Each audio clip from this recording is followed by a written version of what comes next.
할렐루야. 오늘 우리가 함께 나눌 말씀의 제목은 보라 네 번째입니다. 보라 네 번째. 지난주에 저는 우연히 한 기사에 눈이 콕 꽂혔습니다. 와! 영국에서 3000년 전에 살았던 사람들의 뼈가 발견이 되었다는 거예요. 이번에 발견됐다는 게 아니고요. 37명 정도 되는 사람들의 그 뼈로 이렇게 추측이 되는데 1970년대에 발견이 됐다고 합니다.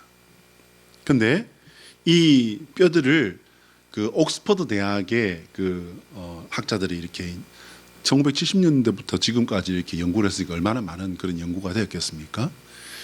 근데 이제 이 중에는 어린 아이들의 뼈도 있고 노인의 뼈도 있고 여자의 뼈도 있고 남자의 뼈도 있고 여러 사람, 그러니까 한 37명 정도 되는 사람들의 뼈인데요. 근데 이게 수천 조각이 나 있는 거예요. 그래서 이것을 과학적으로 이렇게 이제 연구를 하고 왜 이런 모습이 되었을까 하는 그런 것들을 갖다가 오랜 시간을 두고 연구하고 공부하고 조사했던 것을 이렇게 이제 발표를 한 거였습니다. 놀랍게도요. 여러분 어느 나라라고 말씀드렸는지 기억하십니까? 영국이에요. 이거를 조사를 했던 대학은요 어디냐면 그 유명한 옥스퍼드 대학이에요. 거기서 조사하고 연구를 했습니다. 근데 여러분 놀랍게도 이 뼈들은요 잡아먹혔다는 거예요. 사람에게 잡아먹혔다는 겁니다. 이야, 이게 다른 나라도 아니고 영국인데 영국에서 3000년 전에 살았던 사람들이 야, 잡아먹혔다? 이게 말이 되나? 그래서 이제 그 주변을 이렇게 연구를 쭉 해보니까요 식량이 부족해서 사람을 잡아먹은 게 아니더라는 거예요. 그럼 뭐지? 어쩜 이렇게 끔찍한 짓을 했을까? 놀랍게도요. 이 사람들은 잡아먹힌 이 사람들이 사람이 아니라고 하기 위해서 그 사람들을 잡아먹었다는 거예요. 그게 가장 유력한 설이라고 합니다. 저는 이 기사를 이렇게 읽으면서 오늘날 가장 선진국, 여러분 영국이라고 하면은 유나이티드 킹덤이라고 해서 해가 지지 않는 나라라고 하는 그런 그 말로도 표현을 합니다. 왜입니까 여러분? 어떻게 해가 안 지죠? 해가 둥둥 떠 있어서 해가 안 집니까? 아니에요 여러분. 이 지구상에 대부분의 나라에 그들에게 점령당하지 않은 곳이 없다라고 해서 해가 지지 않는 나라라고 합니다. 그리고 또한 그러다 보니 그들의 문화와 여러 가지 문명적인 그 것들이 뭐 정치, 문화, 종교 할 것 없이 온 세상 인류에 크게 주류를 이루는 그런 선진국 중에 선진국이 아니겠습니까? 그런데 3000년 전에 그들의 조상은 어떻게 했다고요? 사람을 잡아먹었더라. 그래서 저는 그런 생각을 하게 되었습니다. 그러면 저 선진국을 이룬 사람들도 저렇게 살았는데 내 조상은 어땠을까? 우리 조상은 어땠을까? 3000년 전에 우리 조상은 과연 이 한반도에 살았을까? 나의 조상은 한반도에 살았을까? 아니면 중국에 있었을까? 아니면 그 중에 어떤 사람은 몽골 쪽에 있었을까? 여러분 어떻게 생각하십니까? 이미 아시는 바와 같이 중국과 한국과 일본 사람들의 이 DNA를 조사를 해보니까요 3대 3대 3이에요. 30%씩은 다 똑같다는 거예요.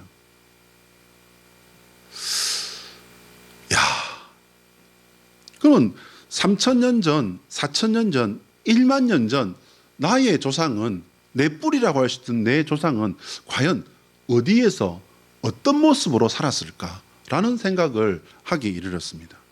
그리고 이제 그 3000년, 4000년 흘러오면서 정말 흰눈처럼 백옥처럼 그렇게 깨끗하고 고고하게 그렇게 살았을까?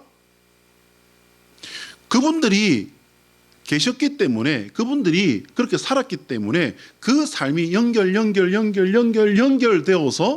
오늘 내가 이렇게 있는데 그분들은 살기 위해서 열심히 일도 했을 것이고 어떤 때는 살아남기 위해서 칼이나 몽둥이를 들고 싸웠을 겁니다. 맹수하고 싸웠을 수도 있고요. 사람 대 사람으로 싸웠을 수도 있겠죠. 그 모든 역사가 한데 모여서 지금 내가 여기에 있는 겁니다. 근데 여러분, 여기서 조금 더 사회학적으로 생각을 해보면요, 지금은 죄이고 야만이지만 그 당시에는 살아남기 위해서 일반적인 방법들이 있었다는 거예요. 그게 뭐죠? 아까 제가 말씀드린 그 방법이요, 옛날에는 있을 수 없는 범죄를 집단적으로 행한 것일까요? 아니요. 그것은 지금 3,000년, 4,000년 뒤를 살아가는 우리가 볼 때는 입을 딱 벌리는, 아니 어떻게 저런 선진국에서 어떻게 저런 일들을 저런 문명이 있었을까? 저런 미개한 짓을 할 수 있었을까? 그렇게 생각할 수도 있겠지만, 그러나 그 당시에는요, 그게 그들의 살아남는 방법이었고 그들의 살아가는 방법이었을 수 있다라는 겁니다. 죄이기 때문이 아니라 살기 위해서 그럴 수 있었다는 거지요.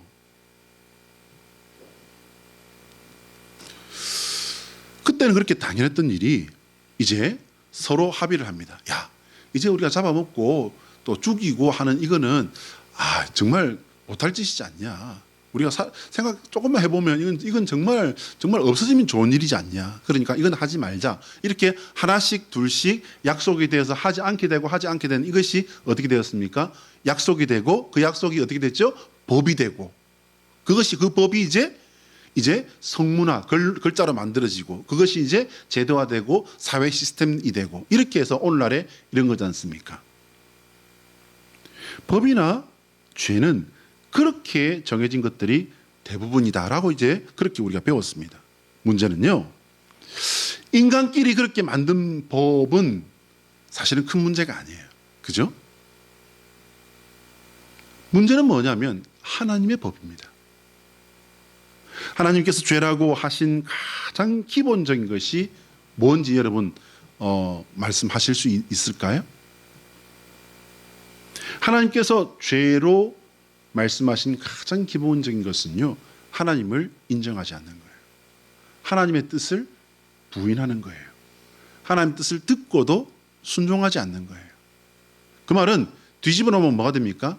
우리의 행할 바 가장 기본적인 법, 인간으로서 우리가 가져야 할, 혹은 또 지켜야 할, 따라야 할 가장 기본적인 법은 뭐라는 거죠? 하나님을 알고 그분을 따르고 순종하는 일인 줄로 믿습니다. 자, 한번 따라할까요? 하나님의 소원은 우리가 예수 그리스도 안에서 남은 자가 되는 것이다. 시작. 하나님의 소원은 우리가 예수 그리스도 안에서 남은 자가 되는 것이다. 할렐루야. 오늘 이 말씀은 우리가 인생의 끝자락, 세상의 끝자락까지 가져가야 할 가장 중요한 하나님의 명령이고 하나님의 소원이라는 사실을 여러분 절대로 잊지 마시기 바랍니다. 왜냐하면요, 예수 그리스도 안에서 사는 것이 사도 바울의 신학의 중심이기도 했지만은 우리 신앙의 가장 기본적인 방법이고 하나님께서 우리에게 주신 길이에요. 그리고 이 남은 자라고 하는 이것은요, 렘넌트라고 오늘 제가 영어 제목을 달아봤습니다만은, 이 남은 자라고 하는 것은요, 오늘 이 말세의 지말에 우리가 하나님 앞에서 어떤 사람으로 살아야 되는가? 여러분, 아브라함의 신앙 그 주제가 뭡니까? 코람데오지 않습니까? 하나님 앞에서. 그죠? 하나님 앞에서 사는 사람들이 세상과 타협하고 세상의 향기가 되고 빛이 되기 위해서 세상과 함께하는 삶이기도 하지만, 어떤 때는요, 세상이 우리를 조롱할지라도, 우리를 배척할지라도, 심지어는 우리를 죽인다 할지라도 우리가 거기에 타협하지 아니하고 내 생명을 던져서라도 하나님을 선택할 수 있는 남은 자가 되는 여기에 우리의 신앙에 가장 큰 숙제가 있다는 사실을 여러분 믿으시길 바랍니다. 하나님께서 이 세상에 당신을 드러내시고 일하신 역사는요, 성경을 읽다 보면 어느 순간에 이것 하나는 분명히 깨달으십니다. 하나님은 당신을 드러내시고 우리를 구원하시려고 드러내시면서 일하셨는데, 그것이요, 인류의 역사만큼이에요. 인류의 역사라는 것이 존재하기 그 이전부터 하나님께서 일을 하셨고요. 인류의 역사가 정식으로 진짜 본격적으로 시작된 그때에 하나님은 이미 일하고 계셨다는 겁니다. 그러니 가장 적게 잡아도 인류의 역사만큼 하나님은 우리 구원을 위해서, 우리 인류를 위해서, 당신의 자녀들을 위해서 일하신 줄로 믿습니다. 그럼 하나님을 믿는 사람들은요, 점점 많아져야 되잖아요. 왜? 온 세상에, 우주의 창조자이신 하나님께서 일을 하셨는데 믿는 사람이 더 많아져야죠. 하나님 나라가 더 적극적으로, 더 공격적으로 확장되고 넓어져야죠. 결국 세상의 모든 사람들이 창조의 주님을 믿고 따르는 거룩한 백성이 되어야 그게 정상이지 않습니까? 그런데 여러분, 세상을 둘러보시기 바랍니다. 우리나라만 보시지 마시고 코비드 맞아가지고서 그냥 어떻게 됐다 이거 생각하지 마시고요. 온 세상을 보시기 바랍니다. 내가 배운 세계사, 한국사 이런 거 다 통틀어서 눈을 가지고 온 세상을 둘러보시기 바랍니다. 우리 인간의 역사를 한번 내 지식만큼 가지고서라도 둘러보시기 바랍니다. 어떻게 되어 있습니까?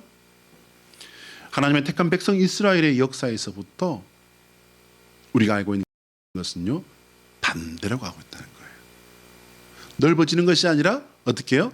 쪼그라들었다가 좀 더 그래 이제 넓어지려나, 이제 좀 제대로 좀 어떻게 하면 해보려나, 그럼 또 쪼그라져 버리고. 성경의 역사가 그거 아닙니까, 여러분? 이게 반복되고 있더라는 겁니다.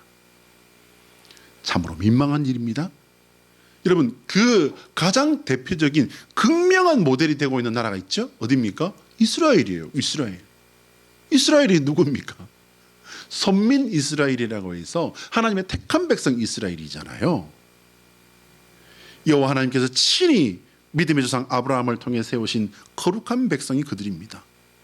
이스라엘의 역사는요, 본격적인 하나님의 구원 역사라고 할 수 있을 정도예요. 그런데 구약에서부터 기록된 그들의 한심한 역사를 우리가 읽다 보면요, 정말 답답할 지경입니다. 하나님은 온 세상에 역사하시지만 믿음의 사람, 남은 자를 중심으로 일하신다는 사실을 여러분 기억하시기 바랍니다. 렘넌트, 남은 자 사상이라는 건 과연 뭘까요, 여러분? 여러분, 이거 남은 자 사상은요, 성경 한 귀퉁이에 써놓으셔서라도 이거는 기억을 하셔야 돼요. 왜일까요? 왜냐하면 우리가 가야 할 길이기 때문이에요. 앞에 보시면요, 남은 자 사상이란 어느 공동체가 죄악으로 인한 멸망 속에서도 살아남은 자를 말하며, 이게 문구가 좀 이상해요. 이게 지금 사전 문구를 제가 그대로 옮겨놨거든요. 그래서 제가 이거 읽다 보니까 어느 공동체가 라는 이 부분이요, 어느 공동체나 어느 개인이 죄악으로 인한 사회적인 멸망, 개인적인 멸망 속에서도 살아남은 자, 살아남은 공동체, 살아남은 자들이 이룬 공동체, 그게 남은 자들이라는 거예요. 남은 자, 남은 자들. 이에 대해 사도 바울은요, 하나님의 은혜로 구원받은 자를 남겨주시는 것이라고 말을 했습니다. 여러분, 근데 이걸 단순히 이렇게 쓰고 남은 정도의 남은이라고 하는 그런 어떤 개념으로 해석하는 것은 조금 좁은 의미의 해석이 아닐까 생각합니다. 제가 이 남은 자를 생각하다 보니까요, 남겨진 사람들, 구별된 사람들, 여기서요, 이 사람들이 이렇게 할 수 있었던 건 뭡니까, 여러분? 그들이 의로웠기 때문이 아니에요. 왜냐하면요, 하나님께서 택하셨고 하나님의 택하심에 대해서 응답했기 때문에 남은 자들로 그렇게 하나님 앞에 설 수 있었다. 할렐루야. 그래서 성경에 나타난 남은 자 사건을 우리가 간략하게 이걸 정리를 좀 해봐야 될 것 같습니다. 여러분, 세상을 심판해서 확 다 쓸어버린 홍수 심판이 있었죠. 그때 남은 자가 누가 있었습니까? 노아와 가족들이에요. 남겨졌죠. 믿음의 조상 아브라함은요, 여호와를 모르는 세상에서, 이제 아까 우리가 그 처음에 말씀드렸던 그 영국의 사람들이 어떤 시대 사람들이냐면요, 초기 청동기 시대래요. 초기 청동기 시대. 그러니까 이거는 길게 잡으면요 거의 아브라함 때하고 비슷한 시기의 사람들입니다. 근데 아브라함의 시기는요 그보다 더 거의 한 4,000년 정도 잡기 때문에 그 사람들보다 더 됐다고 볼 수도 있는 거예요. 그러니 얼만큼 험난하고 정말 무지하고 야만이 판치는 그런 세상이었겠습니까? 그런데 그런 세상에서 아브라함이 부르심을 받았다는 거예요. 야곱의 12 형제 중에 택감 받은 사람은요 다 택감 받았습니까? 예, 다 택감 받았죠. 그런데 그 중에 세움 받은 사람은 한 사람입니다. 누굽니까 여러분? 저는 요셉이라고 할 뻔했습니다. 근데 요셉이 아니에요. 누구죠? 유다입니다. 유다는요 첫째 아들도 아니고요 네 번째 아들이에요. 이스라엘 12지파 중에서도요 북이스라엘 10지파와 남유다 2지파로 이렇게 나누게 되는데 하나님께서는 10지파의 그 세력 있는 그나마 규모가 있는 그들을 택하신 게 아니에요. 여러분 역사 속에서 하나님께서 선택하신 이들은요 다 쪼그라지고 두 쪼가리밖에 남지 않은 그 남유다를 통해서 하나님께서는 일을 하셨습니다. 신약에 가서는요 그들 중에서 다시 예수님을 그리스도로 믿는 소수의 사람들, 그 소수의 사람들을 세우십니다. 이후에 성령시대의 역사 속에서도요 하나님은 세상의 권세나 숫자가 많은 이들이 아닌 무덤 속의 도망자를 통해서 세상을 바꾸고 교회가 권세를 잡은 이제 그 세상이 된 때에도요 하나님께서는 교회에 황금 면류관을 쓰고 비단 옷에 황금과 보석으로 치장한 교황을 통해서 일하신 게 그들만을 위해서 통해서 일하신 게 아니에요. 순수한 믿음의 사람들을 통해서 세상을 지키고 초대교회의 순결한 믿음을 이어갔던 사실을 여러분 잊지 마시길 바랍니다. 남은 자들을요 단순히 하나님의 선택을 받은 사람들이라고 해야 할까라는 생각으로 조금 더 나가봅니다. 선택받은 사람들이기도 하지만 그들은요 아까 제가 말씀드린 바와 같이 결단하고 응답하고 감당하는 삶을 살았습니다. 그들은 믿음 없는 세상에서 믿음으로 살아갈 결단을 한 사람들이었어요.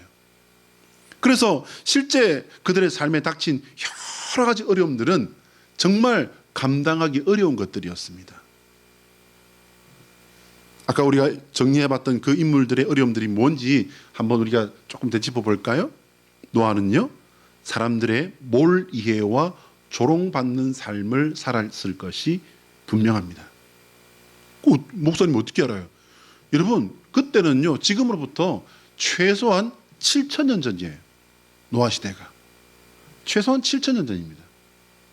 그러면 그때 그 높은 산에다가 지금으로 친다면요 25,000톤 25,000톤이면 여러분 얼마인지 모르시죠? 제가 전에 말씀드린 바와 같이 제가 참 간증하는 은혜 중에 은혜 하나 뭐냐면요 노아가 만든 그 배와 제가 처음에 탔던 배의 크기가 거의 비슷해요. 제가 그 부분을 알고 얼마나 많은 은혜 받았는지 몰라요. 185m예요. 딱 제가 탔던 배의 길이가 185m예요. 여러분 얼마나 큰지 모르시죠? 거주 공간 빼고 기관실 빼고요 창고만 6개가 들어가는데요 그 창고 이 끝에서 저 끝까지 사람이 요만하게 보입니다. 저 끝에 사람이 서 있으면 요만하게 보여요. 그런 창고가 6개가 있어요. 어마어마하게 큽니다. 그런데 그렇게 큰 배를 갖다 산꼭대기에다 만들고 있어요. 그 사람이 정상이에요? 그 이상한 사람이잖아요. 당연한 것 아니겠습니까? 아브라함 또한 여호와를 알지 못하는 세상에서 하나님의 부르심에 응답했습니다. 여러분 편안한 모든 삶이 보장되어 있는 갈대아 우르 땅을 떠나는 그때서부터 이 양반은 굉장히 무모한 사람이었어요. 모든 게 다 보장된 곳이었어요. 자리 잡았어요. 아브라함의 아버지가 거기서 자리를 잡았다니까요. 그 땅은요 제가 언젠가 사진을 보여드렸죠. 4,000년 전의 세계라고 보기에는 정말 믿기가 어려울 정도로 어마어마한 규모를 자랑하는 도시국가였습니다. 도시국가. 엄청난 문명을 가진 그런 곳이었어요. 얼마나 살기 좋아요. 근데 거기서 어디를 가라고요? 다시 광야로 나가라는. 어디로 가야 할지도 모르고 출발했다는 이 사실을 여러분 놓치지 마십시오. 그러니 얼마나 무모한 사람입니까? 나이가 몇 살이라고요? 75세요. 그리고 100년을 기다려서 얻은 외아들을 바치라는 그 명령에 그는 밤잠도 자지도 않았는지 아침 일찍 일찍이 일어나서 그 길을 떠납니다. 가족을 위해 헌신했던 야곱의 네 번째 아들 유다는요, 메시아의 족보를 약속받았습니다. 어떻게 보면 당연한 행동을 했는데 다른 형제들이 그러지 못했을 때 헌신한 유다는요, 하나님의 특별한 약속을 받은 그런 은혜의 사람이 되었습니다. 그렇게 하나님께서 은혜를 주셔서 세운 그 땅이, 그 나라가 망해버렸습니다. 망해서 폐허가 된 땅에 돌아가서 이름밖에 남은 게 없는 여호와 신앙을 가지고 무너진 성벽을 재건하기 위해서 편안하고 안전한 바벨론 땅을 이 사람들은 또 떠납니다. 그래서 유목민인가 봐요, 이스라엘 백성이. 그 편안하고 안전한 땅 바벨론을 떠나서 이 사람들은 누가 봐도 이제 합리적이고 실속 있는 판단을 한 게 아닌 것 같아요. 여러분, 성벽 재건하면서 그 사람들이 얼마나 어려움을 겪었습니까? 주변 세력들의 위협을 받았지 않습니까? 십자가에 돌아가셨다가 다시 부활이라는 엄청난 역사, 엄청난 사건을 만나긴 했지만 성천하심으로 말미암아 이미 이 세상에 계시지도 않아요. 선생님이, 예수 선생님께서 계시지도 않아요. 그 주님께서 이미 승천하셔서 세상에 계시지도 않는데 그 선생님의 뜻을 따라서 목숨 잃을 게 뻔한데 그곳으로 예수님의 제자들이 나갑니다. 결국 그들이 어떻게 됐습니까, 여러분?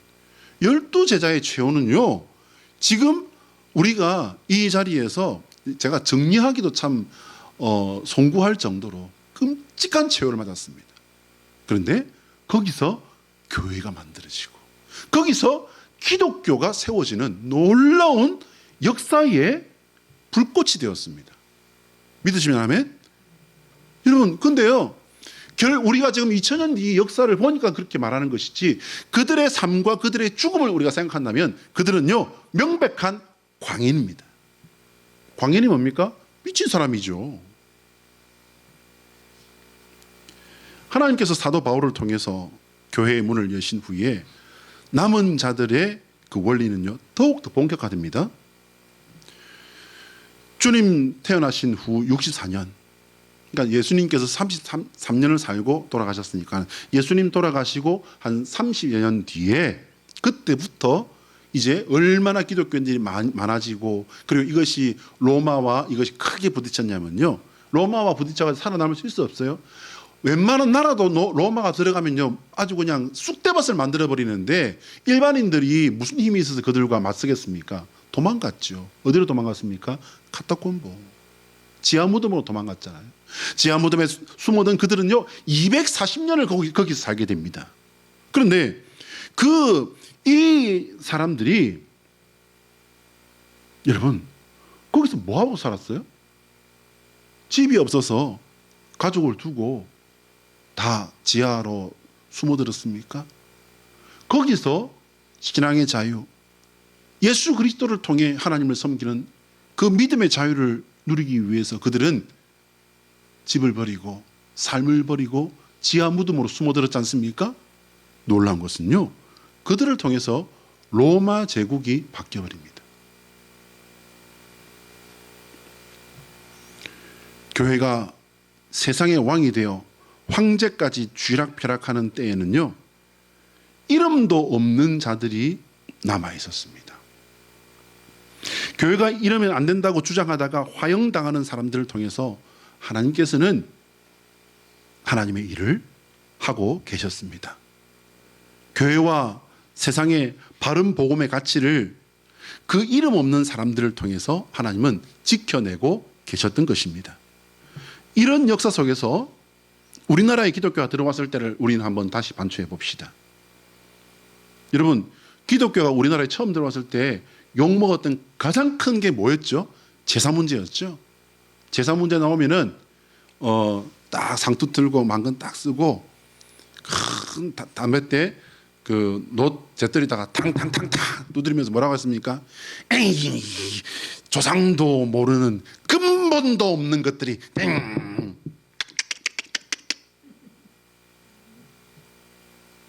그리고 손가락질 하지 않았습니까? 흥선대원군 때, 물론 천주교의 역사입니다만은 그 당시에 얼마만큼의 사람들이 죽었는지 그 숫자도 모른다고 하지 않습니까? 수많은 사람들이 전국에서 끌려와서 해미순교지에서 수장돼 버렸습니다. 산채로.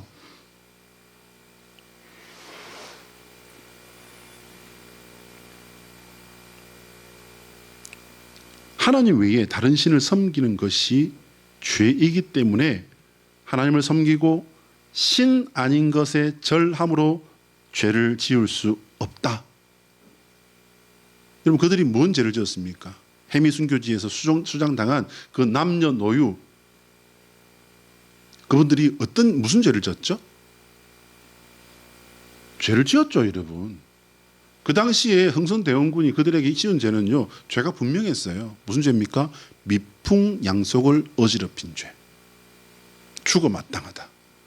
그리고는 전국에서 천주쟁이들 갖다가 끌어다가 그 죽음의 구름덩이에다가 산채로 다 수장시켜버린 거예요.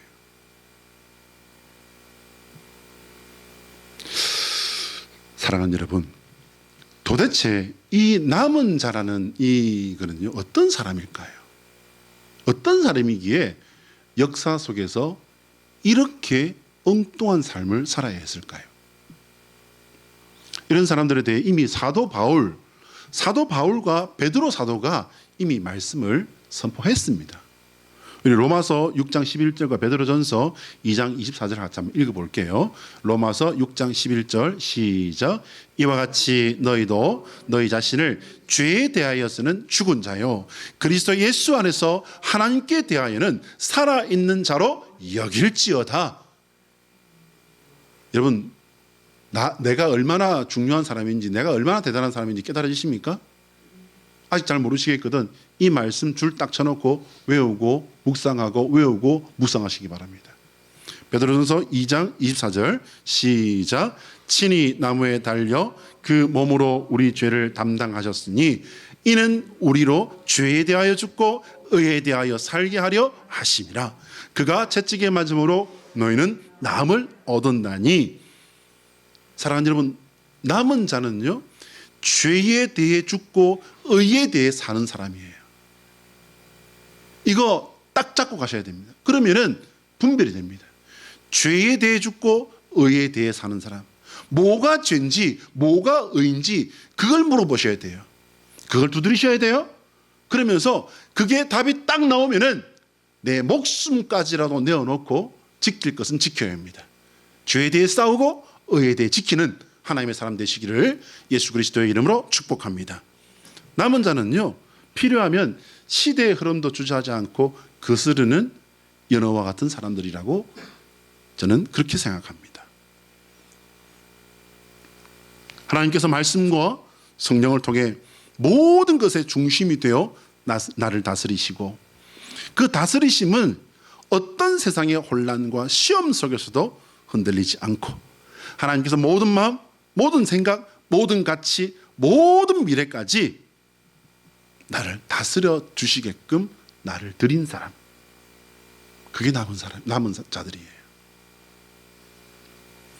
세상이 뭐라고 비난을 하고 조롱을 해도 하나님께서 옳다 여기시는 것에 목숨을 건 사람이 이제까지 역사 속에 있었던 남은 자들이었고요, 지금 이 세상에서 내가 살아야 할 남은 자의 조건이 바로 이겁니다.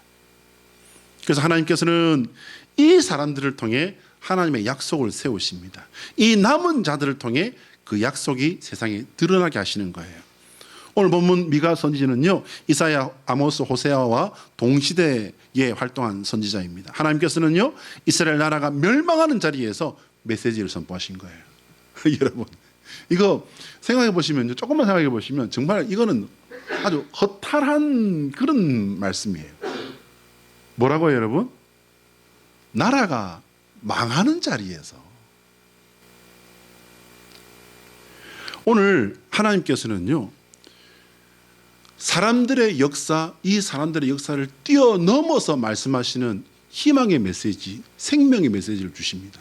그게 바로 메시아의 메시지입니다. 자, 한번 따라할까요? 예수 그리스도의 십자가만이 나를 새롭게 하고 남은 자가 되게 하는 하나님의 능력이다. 자, 시작. 예수 그리스도의 하나님의 능력이다. 믿으시면 아멘. 네. 세상의 기준과 가치는요, 극단적으로, 이건 이제 제가 말씀드린 극단적인 거예요. 여러분의 이해를 돕기 위해서. 장님 코끼리 만지기예요. 몇 명의 이 앞이 보이지 않는 사람들이 동물원에서 아주 거대한 코끼리를 만져볼 기회가 이제 있었습니다. 코를 만져본 사람은요, 코끼리를 뭐라고 했습니까? 야, 말랑말랑하긴 한데 큰 관 같은 거야. 코끼리는 관 같은 거야. 라고 얘기합니다. 그래서 그 옆에 있는 다리를 만져본 사람, 에이, 아니야. 그게 아니고 코끼리는 튼튼한 기둥 같은 거야. 라고 얘기합니다. 그래서 이제 배를 만져본 사람은, 웬 기둥? 참 이 사람이, 코끼리는 아주 튼튼한 벽 같은 거야. 라고 얘기합니다. 그러자 이제 꼬리를 만져본 사람은요, 이렇게 말합니다. 땡! 이 사람들이, 코끼리는 짝대기 같은 거야. 털도 보실보실 나 있지. 이렇게 이야기합니다. 사람의 지식, 사람의 식견이 자신의 생각에 한정된 매우 아주 좁은 것이라는 것을 알려주는, 꼬집어주는 그런 유머라고 할 수 있습니다. 우리는 하나님의 법과 세상의 법, 하나님의 일과 세상의 일을 분별해야 합니다. 그래야 내가 남은 자의 삶을 결정할 수 있습니다. 우리는요, 거룩한 길을 가는 성도입니다.